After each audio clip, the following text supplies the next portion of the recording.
मध्यरात्री महिलांचा पाठलाग करून त्यांना त्रास देणाऱ्या एका सायको नाईट रायडरला नागपूर पोलिसांनी बेड्या ठोकल्यात। कार्तिक पटले असं या 28 वर्षीय विकृत आरोपीचं नाव आहे।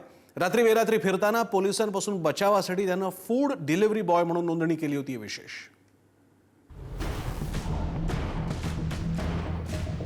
नागपुरात रात्री प्रवास करणाऱ्या महिलांच्या मनात दहशत निर्माण करणारा हाच तो सायको नाईट रायडर।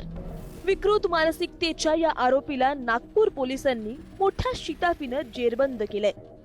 नागपूर शहर हे महिलांसाठी सुरक्षित शहर मानलं जातं, पण या सायको नाईट रायडरनं गेल्या काही काळात अनेक महिलांना त्रास दिल्याचं समोर आलंय।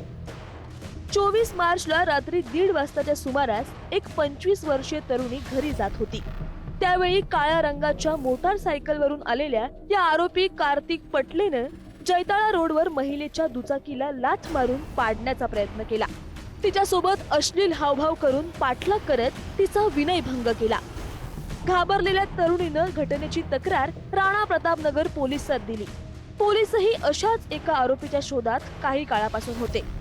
रात्रीच्या दरम्यान महिला आणि मुलींची छेड काढण्यात येत असल्याची माहिती पोलिसांना मिळाली होती, मात्र तक्रार देण्यास कुणीही पुढे येत नव्हतं। तक्रारदार तरुणीनं दिलेल्या वर्णनावरून पोलिसांनी तब्बल 115 सीसीटीव्ही फुटेज तपासले। त्यानंतर तरुणीनं दिलेल्या दुचाकीच्या क्रमांकावरून संशयित म्हणून कार्तिक पटलेला ताब्यात घेतलंय। या गाडीवर ट्रेस केला असता आम्हाला एक खोमदेव उर्फ कार्तिक पटले नावाच्या व्यक्तीने ताब्यात घेतला। त्याच्याकडून आम्ही जवळपास 10 गुन्हे उघडकीस आणलेले आहेत। यामध्ये अंबाझरी पोलीस स्टेशनचे 2 गुन्हे आहेत आणि बजाजनगरचे 2 गुन्हे आहेत, जे नव्याने त्याला अटक केल्यानंतर परत गुन्हे दाखल करण्यासाठी मुद्दे समोर आलेले आहेत। आणि MIDCचा एक गुन्हा आहे। आमच्या पोलीस स्टेशनचे 4 गुन्हे आहेत, त्यापैकी 2 जे गुन्हे आहेत ते 2024चे 2 गुन्हे आहेत, जे उघडकीस आणलेले आहेत आणि नवीन 2 गुन्हे पुन्हा त्याच्यावर दाखल झाले। आरोपी कार्तिकनं सुरुवातीला कुठल्याही घटनेत त्याचा सहभाग नसल्याचं सांगितलं, मात्र पोलिसांनी सखोल चौकशी केल्यावर त्याच्यावर यापूर्वीचे विविध पोलीस स्टेशनमध्ये 10 गुन्हे असल्याचं समोर आलंय। कार्तिक पटले हा टाकळी परिसरात राहत असून तो विवाहित आहे। दिवसभर ड्रायव्हर म्हणून काम केल्यावर रात्रीच्या वेळी तो दुचाकीवरून घराबाहेर पडत असे।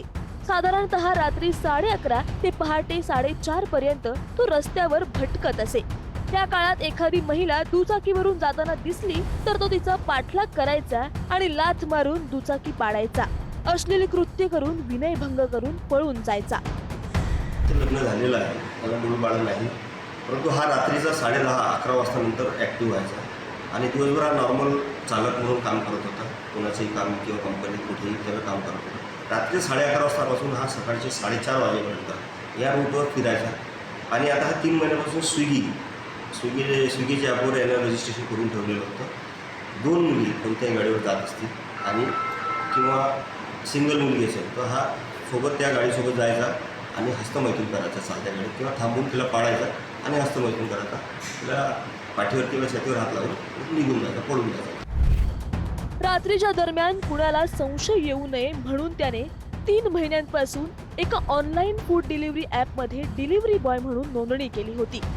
कार्तिक विवाहित आहे तरीही तो अशी विकृत कृत्य करत असल्याचं समोर आल्यानं आश्चर्य व्यक्त होतंय। आता या प्रकरणात कार्तिकला कठोरात कठोर शिक्षेची मागणी जोर धरतेय। जितेंद्र शिंगाडे, पुढारी न्यूज, नागपूर।